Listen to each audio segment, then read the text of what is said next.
이 프로그램은 미주 한인사회 대표 종합법률그룹 이문규 법률그룹 제공입니다. 6만 5천 개, 그리고 4월 1일. 국내에서 공부하고 있는 대다수의 유학생들이 항상 염두에 두는 숫자들일 것입니다. 바로 취업비자 신청일과 쿼타 수입니다.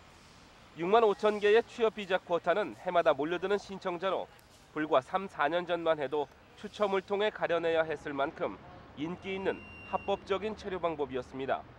그러나 경기 침체로 지난해 취업비자 쿼타는 바로 며칠 전인 1월 말에야 소진됐습니다.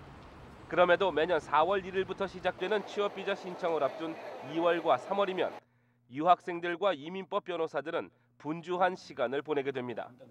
먼저 H-1B 취업비자의 자격 요건부터 알아보겠습니다. 원래 그 H-비자는 전문직 비자로서 대학 4년제 이상을 졸업한 자로서 그 전공을 필요로 하는 고용주가 있을 때 그 전공이 반드시 전문직이라 해야 됩니다. 일반직이 아니고. 예를 들면 컴퓨터 사이언스 전공이라든지 또는 어떤 테크놀로지나 또는 어카운팅 또는 변호사라든지 의사라든지 기술적인 기술을 가르치는 학교는 해당이 안 돼요. 2년제 대학을 졸업했을 경우에는 취업비자 신청이 불가능합니다. 다만 2년제 대학을 졸업한 후 자신의 전공과 관련한 업종에서 6년 이상 일한 경력이 있을 경우에는 취업비자 신청이 가능합니다. 이 경우에는 연방교육평가기관이 인정한 평가서, 즉 4년제 학사 학위와 동등하다는 인정서를 받아야만 합니다. 그 반대의 경우도 있습니다. 4년제 대학의 전공과 6년 이상의 업무 경력 분야가 맞지 않더라도 신청이 가능합니다. 그 사람들이 취업하기 전에 4월 1일부터 신청서를 받아서 실제로 취업은 10월 1일부터 할 수 있습니다. 저희들이 예측할 때는 6개월 이내에 다 소진될 걸로 보여서 4월 1일 날 접수를 서두르는 게 좋겠고요. 아마 9월 달 이내에 다 소진될 걸로 예상이 됩니다. 신청 접수 후 승인 결과까지는 약 3개월 정도가 소요됩니다. 만일 신청자가 $1,225의 급행료를 지불하면 15일 이내에 승인 여부를 알 수도 있습니다. 그런데 승인이 났더라도 취업비자 시효일인 10월 1일까지 유학생들은 신분 유지에 대한 문제에 봉착하게 됩니다. 합법적인 신분, 즉 학생 비자를 유지해야 하는 것입니다. 예외의 경우로 OPT가 있습니다. 취업비자 신청 시 OPT 신분이라면 10월 1일 이전에 OPT가 만료되더라도 신분을 유지할 필요는 없습니다.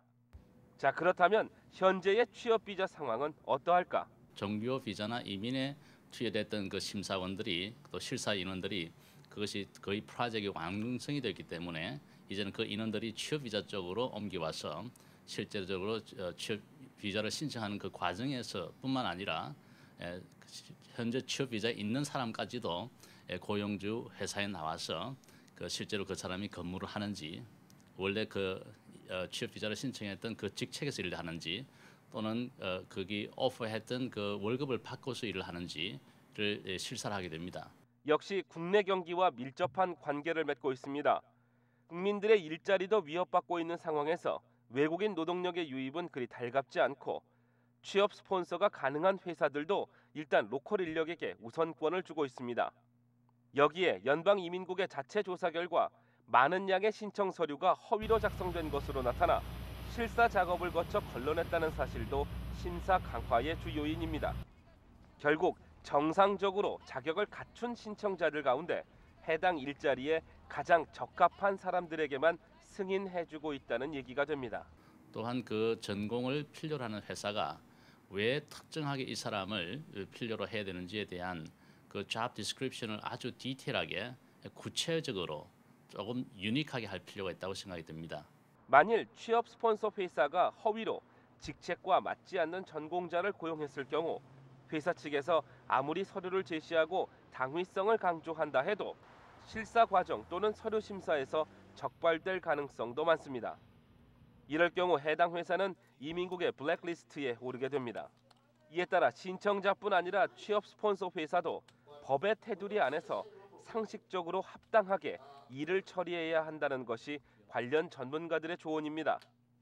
위클리 법률, 오늘은 취업비자 신청 시작을 앞두고 전반적인 사항들을 되짚어봤습니다.